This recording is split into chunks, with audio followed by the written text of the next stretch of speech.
आपण आपल्या दैनंदिन जीवनामध्ये अनेक सजीव आणि निर्जीव घटकांशी संपर्क साधत असतो आणि त्यांचा वापर करत असतो.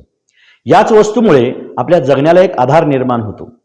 प्रत्येक सकाळी आपण उठतो तेव्हा हातामध्ये येणारा टूथब्रश, नंतर वापरायचा कप, शाळेची बॅग, वही, पेन ही सगळी निर्जीव वस्तू आहे. पण रोजच्या जीवनाची सुरुवात आणि शेवट याच वस्तूंशी घट्ट जोडलेले आहेत. टेबलावरील पेन्सिल, जुनी वही, फोटो फ्रेम, घंटी, छत्री, घड्याळ या अशा अनेक वस्तू दिसायला साध्या, निरस, भावनाशून्य, पण त्यांच्या मागे अनेक सुंदर आठवणी या दडलेल्या असतात. एखादी जुनी फोटो फ्रेम पाहिली की आपल्या आईचं हसतमुख चेहरा आठवत असतो.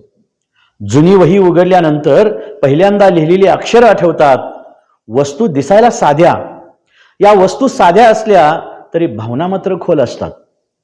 वस्तूमधील भावना यामध्ये आईचा स्पर्श असतो आणि वडिलांची स्वप्न असतात.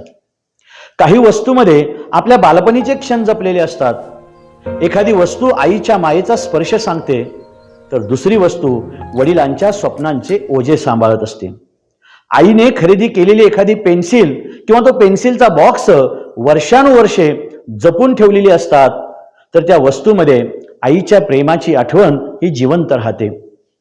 वडिलांनी दिलेले घड्याळ पाहिले की त्यांनी सांगितलेला चेहरा आठवतो. या वस्तू बोलत नाहीत, पण माणूस त्यांच्या माध्यमातून स्वतःला ओळखत असतो. वस्तूतून जीवन समजून घेणे हे या कवितेचं वैशिष्ट्य आहे, उद्दिष्ट आहे. रोजच्या वस्तूमधून उलगडलेलं मानवी जीवन, संवेदना आणि सौंदर्य आपल्यासमोर कवी द.भा. धामनसकर यांनी अतिशय कोमलतेने मांडलेलं आहे. जशी खेळणी बालपणीची आठवण देतात, तशीच साधी वही ज्ञानाचा सुगंध जपून ठेवते. कवी दत्तात्रय भास्कर धामनसकर यांचा जन्म 1960 मध्ये झाला.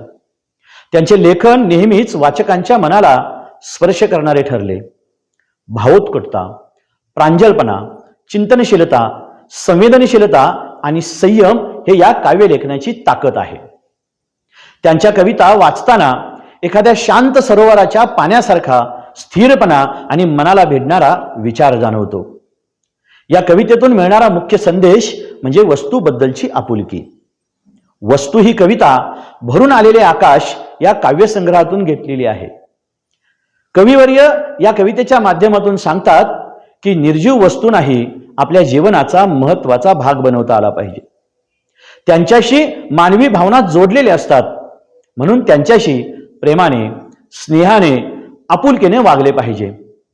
दररोज वापरलेली शाळेची बॅग आपली संपूर्ण शालेय जीवन यात्रा ही सांगून जात असते आणि म्हणूनच या वस्तूबद्दलचा स्नेह आपणाला जपून ठेवता आला पाहिजे.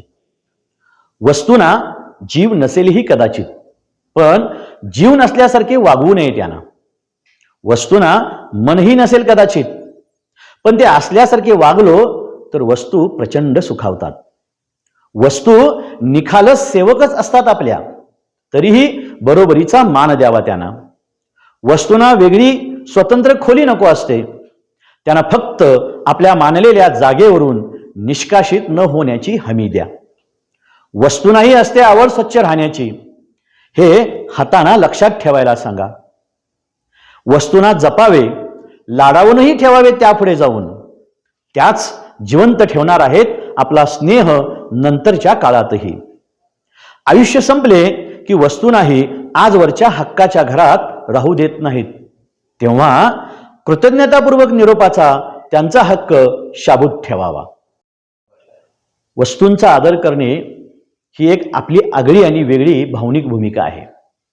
वस्तू जरी निर्जीव असल्या तरी सततच्या वापरामुळे त्यांच्याविषयी ओढ निर्माण होते. त्यांना मन नसले तरी आपण त्यांना मन आहे असे समजून वागवले तर त्या सुखावतात. इथं चेतन गुणुक्ती याचा एक सुंदर अनुभव कवीने दिलेला आहे. आपण एखादा पेन वर्षानुवर्षे प्रेमानं जपून ठेवला तर तो पेन जणू आपल्या मेहनतीची साक्ष ठेवतो. या वस्तू आपले निशब्द सेवक असतात. वस्तू आपल्या दैनंदिन गरजा पूर्ण करत असतात, अगदी सेवकाप्रमाणे. त्यांना काही अपेक्षा नसतात. ना त्यांना स्वतंत्र खोली हवी असते, ना विशेष अशा प्रकारची देखभाल हवी असते. फक्त एक छोटी अपेक्षा की त्यांना त्यांच्या जागेचा आदर राखला जावा, त्यांना कोणत्याही प्रकारे वेगळं ठेवता येऊ नये किंवा त्यांच्यापासून अलिप्त राहू नये. घरातील देवीच्या पूजेची जी घंटी असते ती घंटी वापरली नाही तरी तिला आपण प्रेमाने ठेवत असतो, तिची जागा आपण बदलत नाही.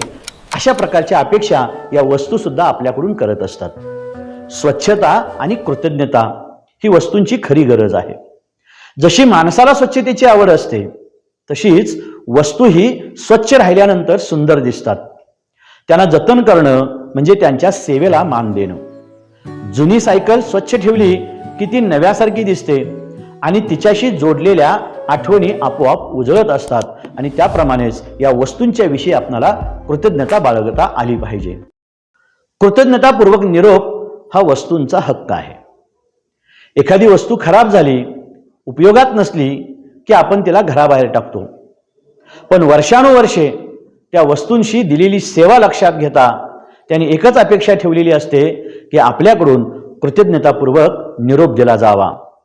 जशी गणेश मूर्ती आपण भक्तिभावाने विसर्जन करतो तशीच जुनी वस्तू ही आदराने बाजूला केली पाहिजे. या काव्यपंक्तीतून चेतन गुणवत्तेचे एक उत्कृष्ट उदाहरण आपणाला पाहावयाला मिळते.